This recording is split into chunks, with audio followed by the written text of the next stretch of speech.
Good afternoon and welcome to today's Careers and Coffee episode. And it is my pleasure to welcome Anne Haase, who is Business Development Director with New Energy Services at Petrofac. So, Anne, are you there? I'm here, I've got my coffee. Excellent, fantastic. Me too as well. It's lovely to have you on the broadcast today. Thank you for taking the time to join us. Just wanted to hear a little bit, first of all, about your role and what it is you actually do with Petrofac.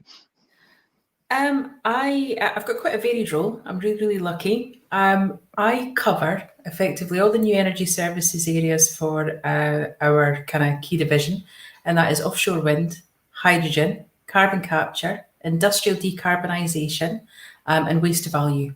So waste to value is effectively any form of a product which we would term as waste, such as biomass, even things like sewage or waste wine. If there is such a thing, we can effectively turn that into some kind of sustainable fuel. So turn it into value. So we get involved in a wide area. I mean, that's quite the brief you've got there. Quite a number of areas you're covering. I was going to ask what your day-to-day activity looks like, and whether or not there is any kind of normal standard things that you do. But it sounds like it's very, very varied. That's actually a really good observation. No day is absolutely the same. All the projects are very, very different. There's no set path on the route that we're going, and we've got to find a way across there. So yeah, it's an absolutely brilliant, pioneering kind of blank sheet of paper, blue space role. So what brought you to this role? How did you end up where you are now, and what was that progression like? I would say it was sheer luck, which a lot of it was. I was really lucky. I've had quite a varied experience. So I kicked off in journalism initially, then decided that it wasn't quite for me. The industry that I thought it was going to be didn't exist anymore. I really only ever wanted to be a journalist on a local newspaper, going to the pub at night, in the village, seeing various people, and then going back at night and like a small community. That industry disappeared.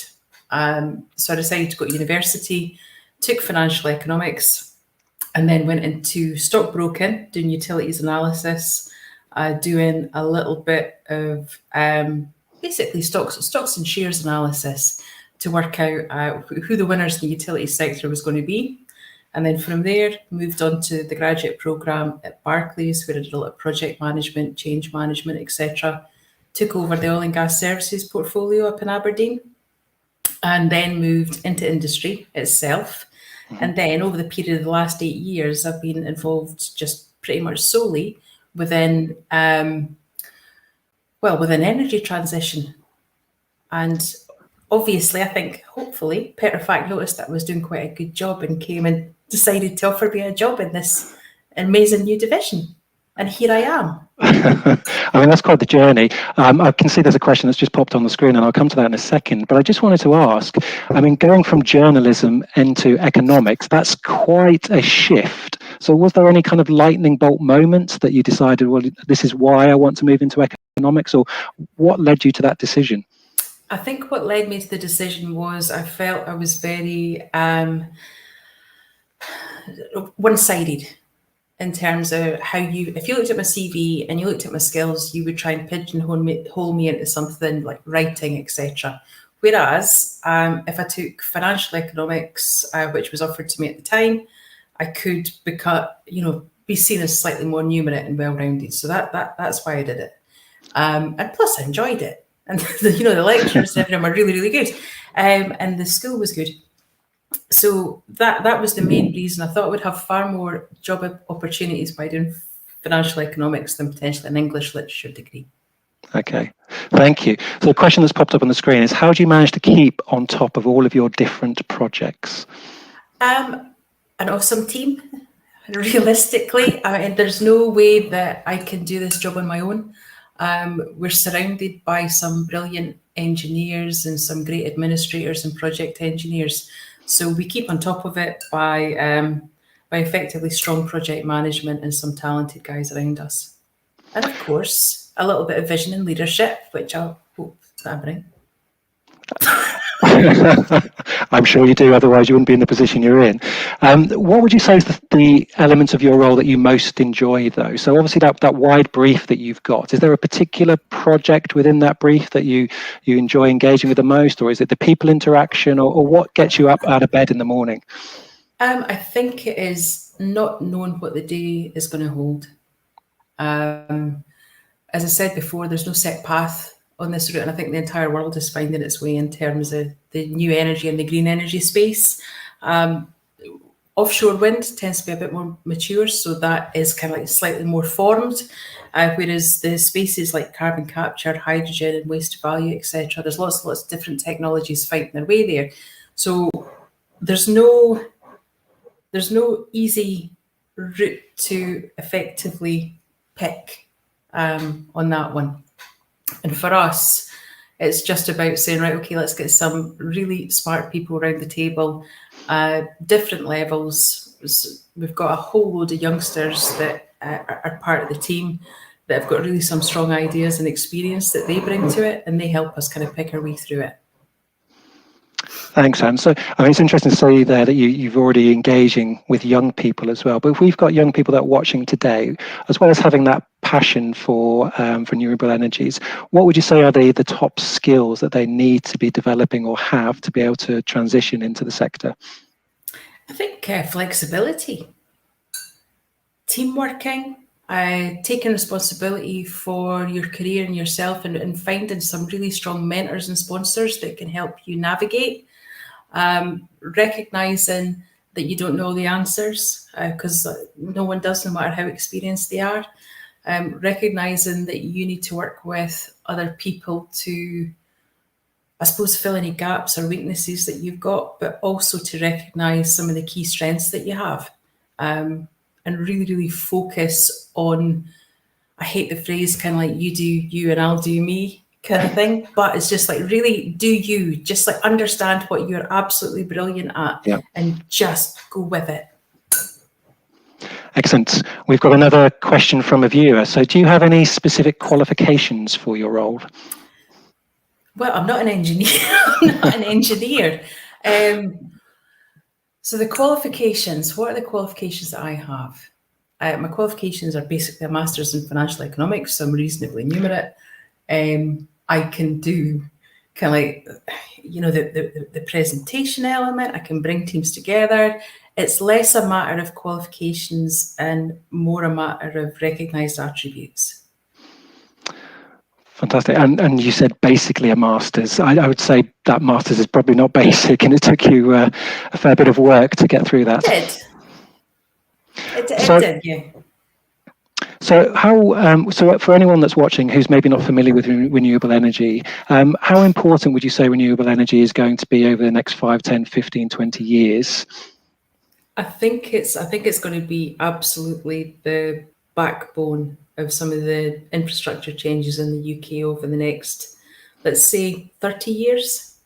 I think it's a welcome kind of change. I think the move away from fossil fuels is absolutely needed. So yeah, I think it's going to be a fundamental part of life as we go on, which I'm very pleased about. Not just because that's what my job is, but also because it's something that I've been really interested in from a really young age. So. Thanks, Anne. So over your period of time of working in the sector, have you seen quite a change with public perception around renewables? And do you think there are a real peak of positivity around it now, or where do you see that going? I think in terms of the environmental campaigners in the past were always seen as outliers, and it was never particularly well received from a public perspective. I was involved quite heavily as a youngster in the environmental movement and did all I could, to support that, to the extent where I went off and I lived in the Vietnamese rainforest for 6 months to do some biodiversity research to stop one from being flooded, and then moved into the corporate sector and worked in Barclays as part of the environmental risk management unit, where we assessed basically quite large debt plays from an environmental perspective. And I think we were the first bank at the time that did it. So I was really, really proud that we actually managed to get Barclays not to invest in the Three Gorges Dam, not to invest in kind of like the Brent Spar. And this was kind of, let me think, 20 odd years ago. So here we were kind of like enlightened corporatists going in and being able to influence really well and helping an organisation do the right thing.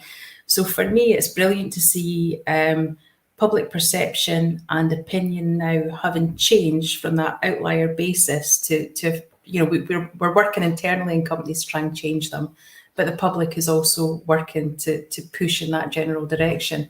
So I think the movement and the momentum of this is absolutely unstoppable, and I'm pleased. Fantastic. And those are obviously sizable, influential achievements, and already in your career.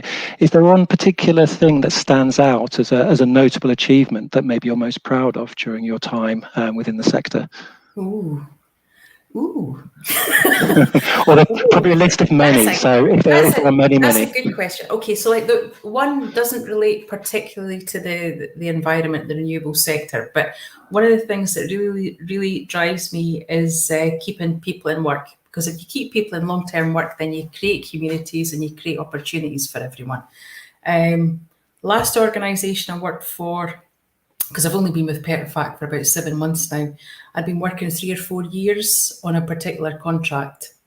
And it took a lot of work, and we won it. We finally won it just as I was leaving the organisation. And at the end of that, there was 120 men to be employed, probably for around a 7 to 10 year period. And that made me really happy. Fantastic. Yeah, that is significant achievement there as well. Yeah. Another question that's popped up. So it's always good to know that we've got viewers, doesn't it, when questions are popping up. You mentioned carbon capture. Locally, do we have much happening in this field? Now, when you say locally, we mean Norfolk? Yes, Norfolk and Suffolk, yeah. Yes. Yes, we do. And we're really really excited. So if you guys are watching, just have a Google on the Bacton redevelopment plan. There's something really exciting going to happen there over the next 10 years. Basically, what they want to do is to turn Bacton into effectively a hydrogen hub for the southeast London and the east of England. So there'll be an element there where for the next kind of like, let's say potentially 20 years, we might operate bringing gas in from the southern North Sea as a transition fuel, mix it with hydrogen, and then take the carbon from that process and push that subsea into carbon capture. So yeah, there's lots going on there. Fantastic. And for those viewers, please keep those questions coming in as well for Anne. When we asked you to come on and join us, Anne, we also sent you a request just for a bit of a brief and a little bit of summary of yourself and your job and things that you do. And you very kindly completed that, but also mentioned on there that you love learning from uncomfortable situations. So how do you feel those help you develop? I don't know. I mean, this is my first podcast, so this is a little bit of an uncomfortable situation for me. So I'm learning absolutely loads. I think, what did I learn? What have I learned from them? I think you always learn when you're pushed slightly past your boundaries, not when you're absolutely, paralyzed by fear, but where you're effectively saying, right, okay, I can go with this. And I'm going to kind of create a path and feel slightly uncomfortable. But the next time I do it, I'm going to be way better at it. So for the next podcast, I'm going to be even better. Well, we'll have you on again in a few months' time as well, again, Anne, I think. To see if I've improved. Well, you've been doing a fantastic job so far. Another question popped up. So if young people would like to get involved in creating a positive impact on the environment or climate change, where should their efforts be focused? That's a really, really good question. I think there's two ways. I think you can do it through activism and supporting that change in public opinion. I think you can also take personal responsibility for some of the choices that you make from a sustainability perspective and also a consumption perspective. And then from a career perspective, I'm saying perspective a lot. So from a career point of view, I think probably what you could do is look to join an organisation where you feel is going to make a change, that's got brilliant credentials, has got a great vision and a strategy for going forward from a sustainability perspective, and that you feel completely engaged with in terms of their values. And that's quite a lot of effort there. But some nice strands there as well. So it gives giving young people quite an opportunity to be able to explore those different areas as well for change. So thank you, Anne. You mentioned there about obviously learning from those uncomfortable situations as well. So are you a proponent of lifelong learning? Are there constantly new things that you're learning on the job and within the business and the organisation? Yeah, absolutely. So that's me. So I'm 50 now, nearly, in April, right? And every single day I am learning something new. Every single day I'm amazed by something. So yeah, just throw yourself into it. You'll find your way. You'll swim. Sink or swim. Thanks, Anne. And I think it's an important thing for us to share with the young people who are watching today, that once you go into a role, you don't stop learning, do you? It's that constant journey all the way through your working life and your working career. I just wanted to kind of come back a little bit to you mentioned experience there in Vietnam and some conservationism there. What was that involved? What was it you're actually doing while you were there? This was it was. I've always believed that it's better to regret something you have done than something you haven't. And I would always kick myself if I hadn't gone along and done it. So it was an organisation called Frontier, and they were an NGO, and what they wanted to do was effectively collect biodiversity research within a valley, in the Ba Na Valley in the Vietnam area, where we could effectively make a case to say this should not be flooded to build a dam. So we went over there, did all the forest transects, trapped various animals, counted various things, caught various tropical diseases, and generally had an absolute ball and learnt a lot about ourselves and learnt a lot about the people that we were with. And I think the big takeaway from me was we went over there with very kind of like Western values as to how people should react. Like, forests shouldn't be cut down, animals shouldn't be killed, etc., etc. However, when we saw how poor the people were and how they made their livings out the forest, it kind of like changed my take on it. Uh-huh. You know, it was a real learning experience, both from learning just quite how adaptable and strong I was in a rainforest with various tropical diseases, but also changing my kind of like point of view and trying not to impose a cultural way of thinking on others. Well, I mean, the way you can speak about it so vividly still now shows how significant that time was for you as well.